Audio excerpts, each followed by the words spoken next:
Hello guys, good afternoon. Medyo mag 1:30.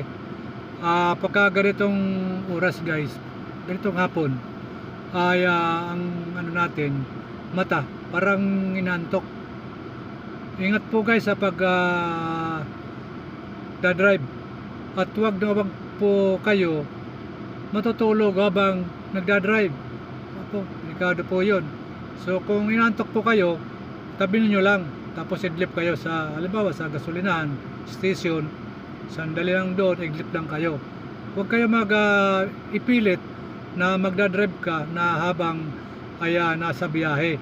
Antukin ka talaga pagka ganito oras, 1 o'clock hanggang 3 o'clock. Nandyan yung natin sabi ng mga doktor, malapot yung dugo pagka ganitong oras. So antukin, lalo na pagkatapos kumain ng tanghali. Yung pula guys, thank you.